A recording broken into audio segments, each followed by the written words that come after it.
Good evening, and welcome to another episode of the Mindset Master Podcast. I'm your host, Tony Reed, and I'm also the proprietor of the podcast. Now, with today's episode, we're going to be talking about how to talk to anyone without feeling awkward. Now, the reason we're talking about this is because I've been receiving a lot of emails and text messages about people wanting to know key steps that they can take and do because it's getting summertime and more events are rock and rolling and more people want to be together and around other people. So for those people who may be a little bit socially awkward, this episode is going to be one for you. Now, this episode is going to be my actual first live episode. So if you hear me stumbling, stuttering, sneezing, coughing, or whatever, you guys are going to see it live. Now, just a quick heads up, my neighbor is out back over here. He is cutting his grass and doing some maintenance around his house. So you might hear a lawnmower, a weed eater, or you might hear a hammer or two hitting some nails. So just don't let that alarm you. I'm going to try to speak up into the microphone so that way if he does just start cutting his grass again, that it won't necessarily interrupt our show here. Now, before I get started, I want to talk about my talking points right here. I don't have a script. I only have my camera here, my computer here, and my iPad over here. And my iPad has my talking points on it. So realistically, I'm going to make this episode, this live, as quick as I possibly can, but still give you key information that you actually want and need here. So that way I can help guide you to have better communications with other people in life. Now, one thing that I do want to talk about two talking points here. The first talking point that I want to talk about is why your brain defaults to self-criticism. And the second talking point I want to talk about is going to be confidence boosting strategies that don't require you to fake it when you're in a conversation with somebody. Now, the first one that we're going to talk about is why your brain defaults to self-criticism. The reason your brain defaults to self-criticism, and I hate to say it like this, is because the way how you was brought up. If you was brought up in an area where people are saying negative, mean, crazy, belligerent things to each other, quite naturally, that's what you're going to bring to the mix whenever you get older. So the way how you was brought up, and I'm not blaming your parents, I'm not blaming anyone. No one's to blame here, but I just want you to be well aware of how you are, why you are the way that you are. And that's going to be because of your upbringing.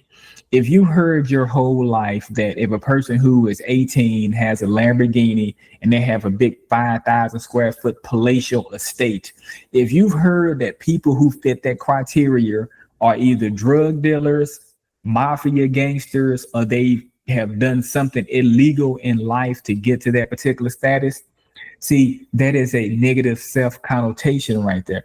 And if you have heard something like that for your whole life, and then now you're 26 and you see somebody who's 17, like a drop shipper or something like that, who's 17 with a pocket full of money, if you see that particular person and you have not rewired your brain, and if you see somebody like that, what's the first thing you're going to think?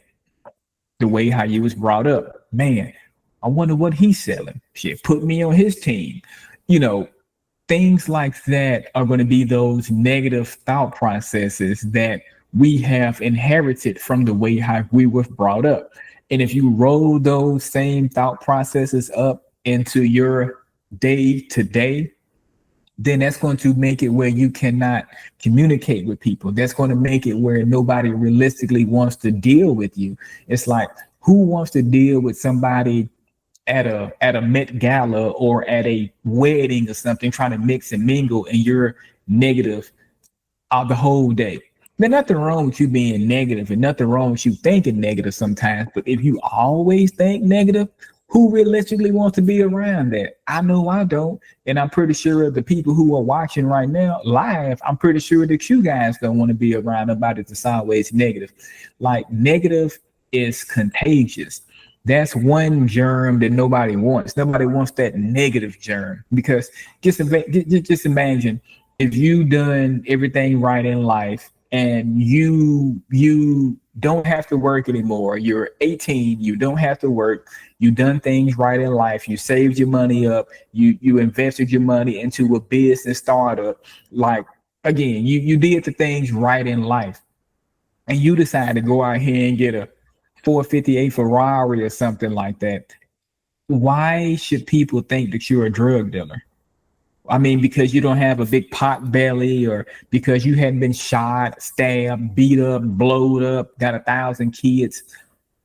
Why do you think that people think that you're a drug dealer?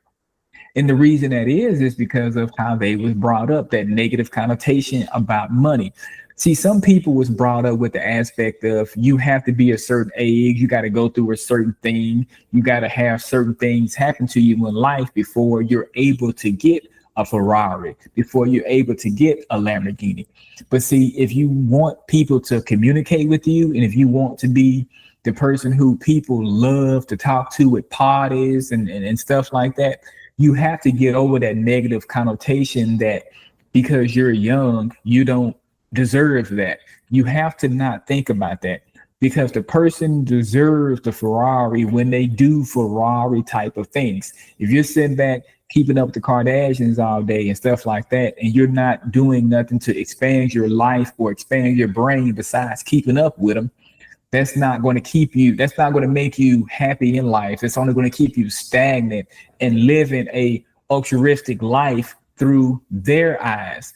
See, the best thing to do is to be able to live life through your lens, through your landscape, through your spectacles. Never try to live life through nobody else's eyes, not even your parents' eyes.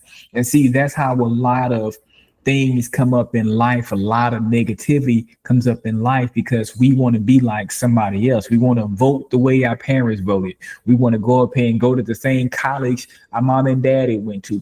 We don't want to leave our town. Don't want to leave our city or our hamlet. We don't want to do anything like that. We just want to stay stagnant. But see, it's the people who take chances, who are bold, and who do things in life that stands out. Those are going to be the people who have the best communication skills, because they can take their life experiences and what they've done because they was not scared to take a chance. They was not scared to do things. And so they can take that realistic experience and have eons of conversations with that. Now, we're going to get into that in a moment here. But I just wanted to let you know the main reason why your brain defaults to self-criticism and how to rewire it. Again, let me repeat. You rewire your brain by not thinking negative things about people when you see them. Don't have that negative human perception.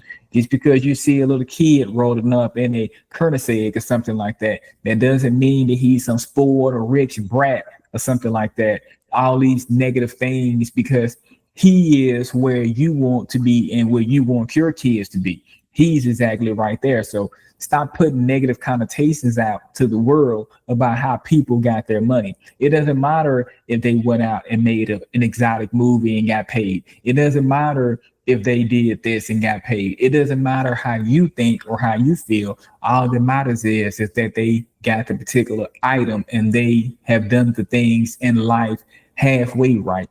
See, even if you don't agree with their decisions, they clearly had to have done something right in life to even be able to halfway afford a Lamborghini. Because I know people who allegedly do things right in life, they can't even afford a Fiat. I mean, they can't afford anything like that, but they do the right things in life. Oh, they go to church 7 days a week. Oh, they do this all the time. Oh, they help divert people from this. Oh, they help this. But clearly they're not doing something right in life, opposed to this person over here who's 18, who got $1 million mansions and stuff. See, stop thinking that people had to do something illegal to get to their particular status in life, because everybody doesn't have to do nothing illegal to get to their status. They can be a football player, basketball player, soccer player, businessman, businesswoman, author, race car driver. A lot of things people can be, but please stop stereotyping people because you don't understand how they got how they got so fast. Now, let's get into the main meat and bones of why you are here today. And that's going to be to learn how to talk to anyone without feeling awkward. So now, the first thing that we need to do is we need to discuss confidence boosting strategies that don't require you to fake it. Now, the number one thing that you have to do when you want to talk to somebody is you actually have to want to talk to that person. That's it. Boop, microphone drop. If you don't want to talk to that person, for example, if you see somebody over here, and let's just say you're a female and you're on your menstrual cycle for that week, and you over here at JC Penney's and you see a person who you went to school with, and they say, "Oh, hey, Ashley." And then you send back like, "Oh God, oh man, this is Lisa. Oh God, it's Lisa and Benita. I don't really feel like talking to them today. Oh my God, shit. I'm hurting. My stomach is cramping, and I just want to be left alone." But the person who you want to leave you alone, the person who you don't want to talk to, that can be the particular person who could change your life in a positive aspect. See, whenever you don't want to talk to somebody, that's the time when you realistically need to be talking to them, because God sent them your way. The universe sent them your way. The spirit sent them your way, whatever you believe, but they sent them your way. And then when you tell the universe you don't want to talk to this particular person, what if you was in need of a job, and then the person who you seen over here, JC Penney, you went to school with, because you don't feel like talking, what do they have a job for you? What do they know somebody? What if their husband is the owner of the department store right here, and they looking for somebody to start work immediately for $30 an hour? Now, because you didn't want to talk to this particular person, now you done missed out on some good money. See, in order to be able to talk to anyone at any time without feeling awkward or weird, you have to want to talk to the person. You can't just expect phenomenal outcomes when you don't really want to be bothered with a particular person. Now, that's one thing a lot of people don't understand. A lot of people think, "Oh yeah, I woke up and I kind of want to talk, but I kind of don't." See, if you feel like that, then you're going to be exerting that in your tone, your energy, your vibe. It's going to be saying, "You know what, Lisa, I don't really want to talk to you. I really would rather be wrapping Christmas gifts right now than talking to you." And even though you may not verbally say that, but your tone, your actions, the way how you do your body language, that's going to be speaking that particular language. And then when your body speaks that particular language, that's going to be the particular language that the person is going to be understanding in their ear. Like, "Oh man, you know what? This person don't really want to be bothered with me. Man, I was going to go up and ask this person if they knew somebody who was looking for a job. Well, let me just keep this hush hush." And then next thing you know, you done missed out on a golden opportunity. So the main thing in order for you to be able to talk to anyone without feeling awkward or weird is going to be, you have to first want to talk to the person. Now, tip number 2 is going to be, use your real life examples to get a conversation started.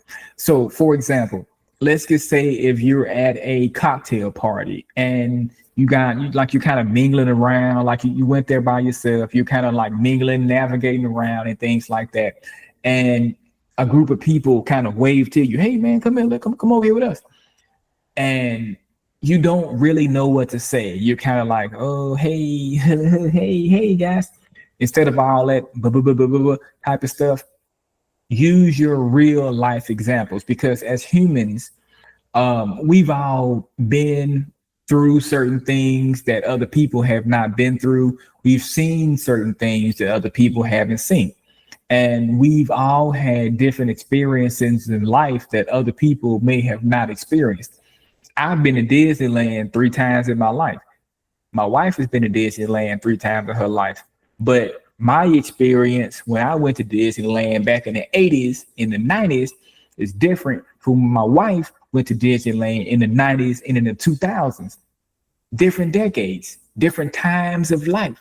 So you can take your real life experiences, like for example, if you're at a cocktail party and you are a car guy or you're a car gal, go up and start asking people certain questions. Be like, hey, like, what do you do for a living? You seem like a really cool, interesting person. What kind of work do you do for a living?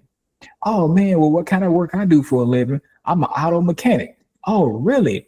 I love cars. Oh, what kind of cars do you love? Oh, I love Chevrolet G bodies, Malibus, Cutlass, Monte Carlos. Oh my gosh, I have a Monte Carlo SS 350 right now that I want to sell. See, stuff like that. That is how you become the life of the party. Even if you don't want to be the life of the party, you just want to get a really good conversation going. Tip number 2 is going to be the most applicable one, is because you have to realistically use your real life experiences. Now, when you use your real life experiences, don't try to outshine nobody. Don't try to make it where you feel like you're better than somebody because maybe perhaps they have not had the same type of experiences that you perhaps may have had. So never try to make anybody feel like not worthy or anything like that. So for example, if you're at a cocktail party and you're talking about mechanics and stuff like that, but then the other person doesn't know anything about mechanics, just kind of relax a little bit, but don't keep talking about mechanics. And you have to learn how to read the room. That's another point. You have to read the room. If the room is talking about Modelo beer and you're talking about Cricket cell phones, that ain't what you want to do. You always want to blend in, like they always say. And when in Rome, you have to do as the Romans. And see, that's how you use your real life experience. Now, if they're talking about something that you have no clue, no experience, no earthly idea what they're talking about, then just sit back and just be quiet and observe and learn. You learn by listening. See, a lot of times people want to try to talk too much. People want to try to get their words across and stuff like that. But you can always tell somebody who don't really have a lot of attention at home, or they're not really getting a lot of attention. They're going to be that little loudmouth person who can't shut the hell up because they're not really getting the attention that they need to get in life. They're not getting that attention from the home front. So when they go out to parties and stuff like that, they say crazy, outlandish, belligerent things because this is the time when they can purge and get things off their chest.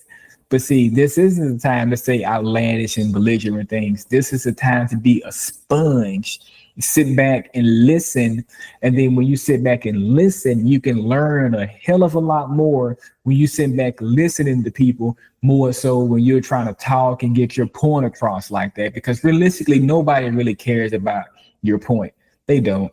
People only care about their point and their point only. And after they care about their point and their point only, they might care about their family's points and points only. Other than that, nobody realistically cares about your point. So when you are at a party, you have to stay light. You got to stay neutral.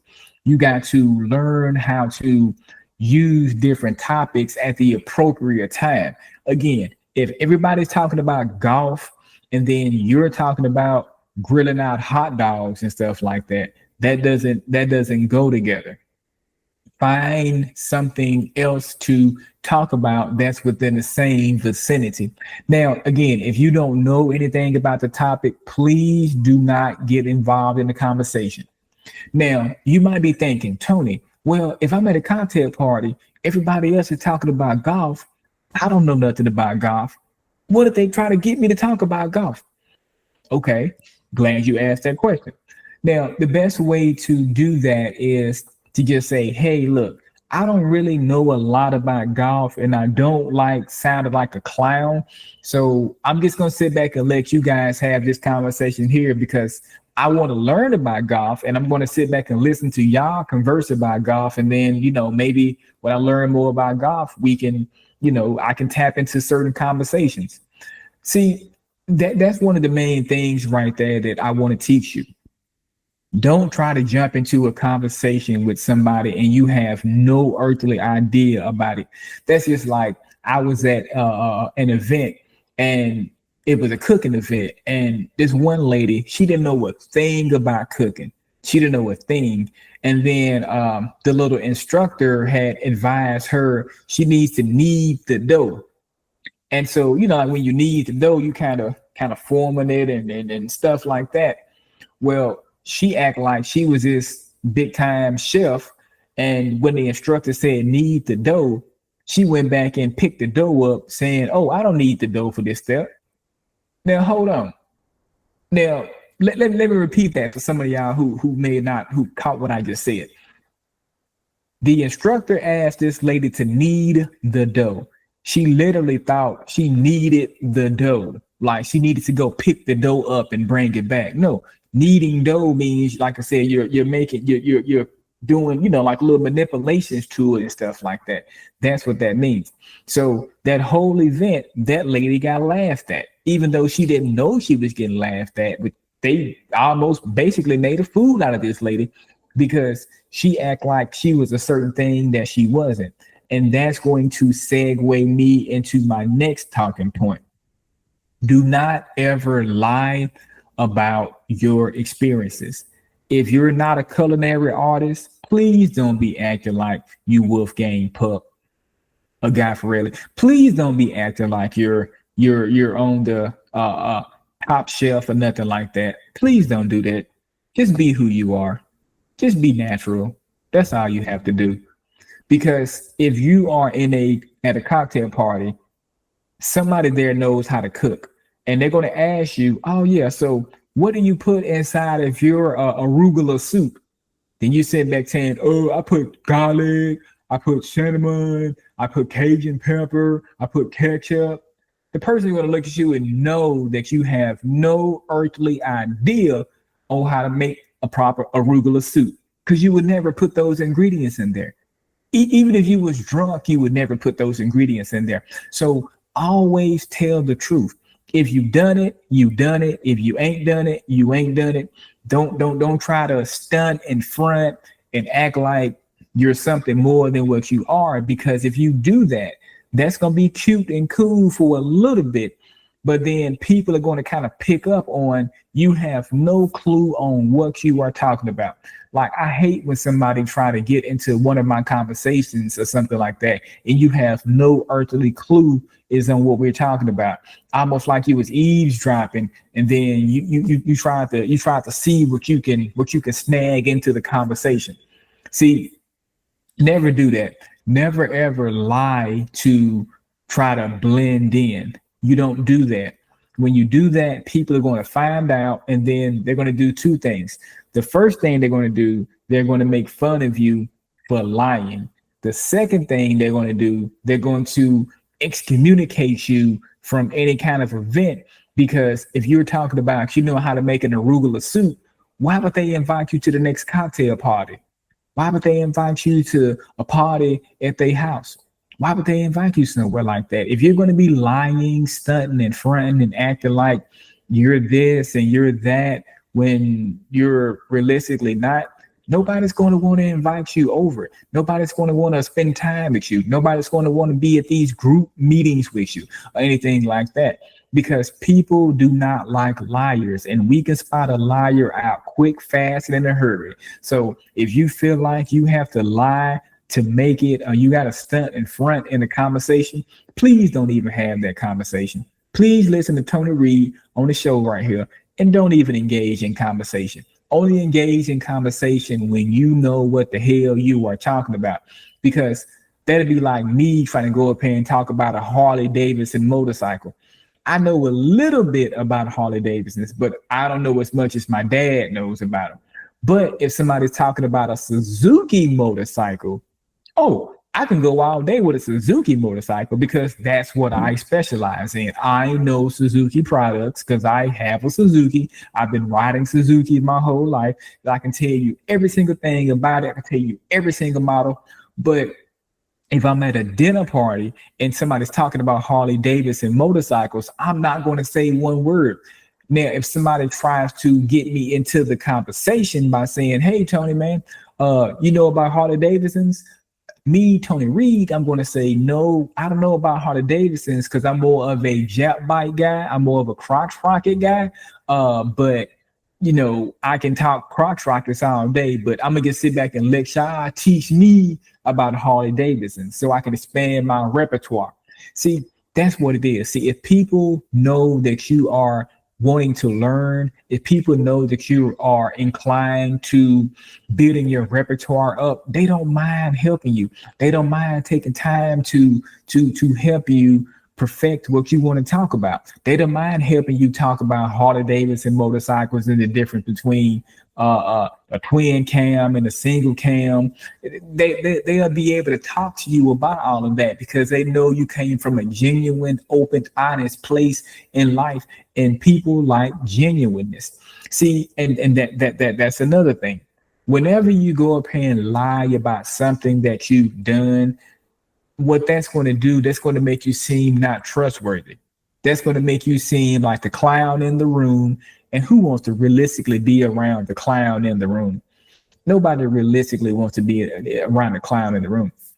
So as long as you are not lying to people, long as you actually do the things and have done the things that you are talking about, don't be trying to live your life through the Kardashians. Don't be trying to talk about, I went to the Mariana Trench just because you seen them go there. And then somebody say, oh, yeah, I've been down to the Mariana Trench.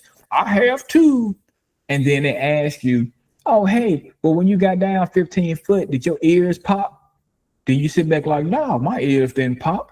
I didn't even have to put a snorkel on. Okay.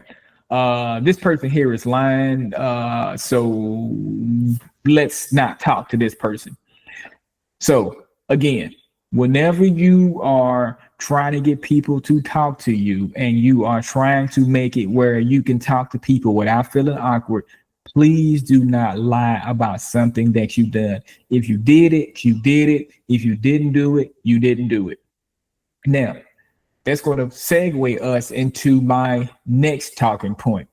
And that's going to be to pay attention to when people are talking to you. What I mean is, a lot of people would like for you to remember details about them. A lot of people like for you to remember their name. If you don't remember their name, that's okay, but at least halfway remember them if you ever see them again, because that makes people feel good. I never would forget one day, it was a guy, I used to work at this office supply store years ago. I mean, years and years ago. I'm going like 20 some years ago. And I was at Walmart one day, years later. Now I was like a teenager when I was working at the store, but then, I was in my late 30s. The next time I seen the guy, his name is Jason. I was like, Jason? He was like, hey man, who are you? I'm like, oh yeah, man, it's me, Tony Reed, man. You remember you used to come to the office supply store? Do you still got that red Porsche you used to have? And dude looked at me like, hold on, who are you again? Oh, Tony Reed. I used to work at the office supply store. Out in such and such. Office supply store. Oh, I do remember. You were the little guy. That's it. You see, now the guy, he feels bad now because I remember him, but he didn't remember me. See, as a human, people don't want to be the bad guy, the bad girl who didn't remember the person who made a valiant effort to come and wave and speak to them. Like I broke my neck to go say hi to that man, and he didn't remember me. And so he felt like a piece of turd because he didn't remember me. But then when he remembered me, he started bringing up all these other things that we've done and all these other conversations. It hit him like a light bulb. He was like, man, Tony, I forgot all about you, man. But see, that's the thing. He can forget about you, but don't you forget about him. Because show him how much he means to you in your life. Even if you only have conversation with that person for 13 minutes, it's irrelevant. Put a placard of marker in your head, how something about this person. Like what I used to do, if we had an interesting, if I had an interesting conversation with somebody, I would write in my phone when I got their phone number, I would write down like, hey, we had a conversation, like on your notes on your phone. I would say, hey, this person name is Jason V. We had a conversation at the Dollar Tree about this, that, and the other. And then when I see this person again, I can go to my notes and then I'll be like, hold on, that's Jason V. And then I can go to my notes and be like, oh, okay, yeah, we talked about this. He said he got 2 kids and he got this and he got this.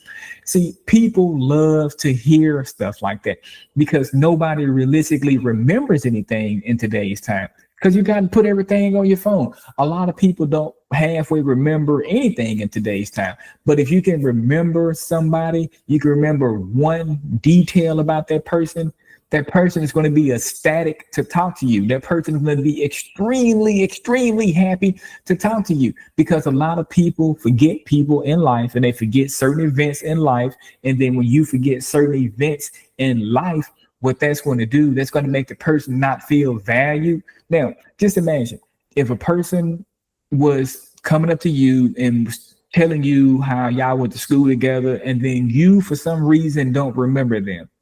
You, for some reason, don't remember them. You genuinely don't remember them.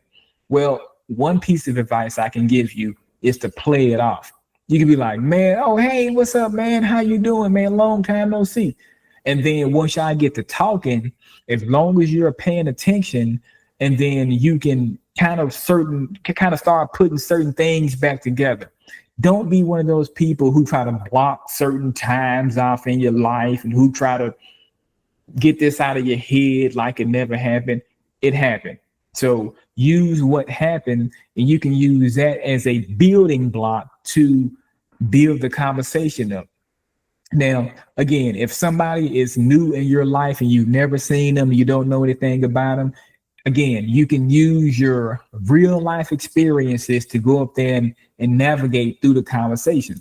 And again, never ever lie in any kind of conversation, because the moment you lie, there is going to be a zero tolerance, because that's going to be the quickest way to get people to not believe in you, to not trust in you, to not realistically want to be around you, to not want to do business with you, to not want to have a thing to do with you. And I can't halfway too much blame them, because who realistically wants to be around somebody lying?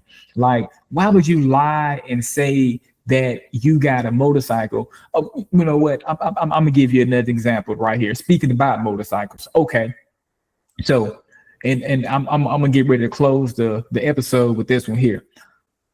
When I was about 21 or 22, I used to ride with a whole bunch of different guys and girls and stuff in like a motorcycle group.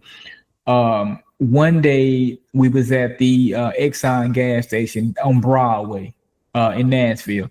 And that was our meetup spot. That was, we every Friday and Saturday, we meet up there, hang out, ride our bikes and stuff like that. Well, one dude had this really nice bike, and he was talking about how his bike was so nice and this and this and this and that and the other.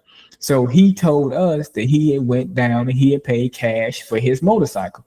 So we didn't ask him if he paid cash for the motorcycle, but he was like just adamant about how much money he had and called him big money. Okay. So 2 or 3 months went by, and me and Big Money had became really good friends and stuff like that. And I called him one day. I'm like, hey, Big Money, you want to go ride today? Man, I ain't got my motorcycle no more, Reed. You ain't got your motorcycle no more. What happened? Your motorcycle broke down on you or something? Me and the boys can come and help you fix it. No, man, I had to get rid of my bike. Hold on, what you mean you had to get rid of your bike? Man, they came and he got the stuttering and stammering. Man, man, they came and they repossessed my bike. Repossess your bike? Damn, Big Money. Hold on. How they repossess your motorcycle when you own it? How does that happen? What, you owe the IRS or something? No, man.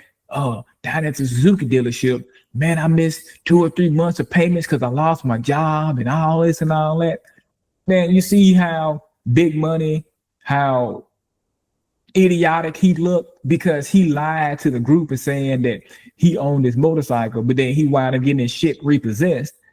Now he can't never come back from that lie because now when we see big money out there, we wouldn't even call him big money, we call him Lamont. So he lost that title. He lost that credibility of being called big money. See, that's one thing you don't do. You never ever lie about your situation because it will come out. You got trolls out there who all they do is look online and try to find lies in your story. So always make sure to tell the absolute open and honest truth whenever you are communicating with somebody. Now, let me go back over the list right here before we go. Now, when you want to talk to somebody and build meaningful connections with people and get people to really want to talk to you and really want to be around you when you're at these parties and things like that, the number one thing you must do, you must want to talk to the person. The second thing you must do, you must pay attention to details when people are telling you things. The third thing you must do is you must use your real life examples and use things that you have done and achieved and or accomplished in life. And the fourth thing that you need to do when you want to talk to somebody in any kind of set mingling or anything like that without feeling awkward or weird is always tell the truth. Do not lie. Again, that is going to be a zero tolerance factor right there. So you have 4 things that you've learned in this live webinar right here that's going to propel you to the next level.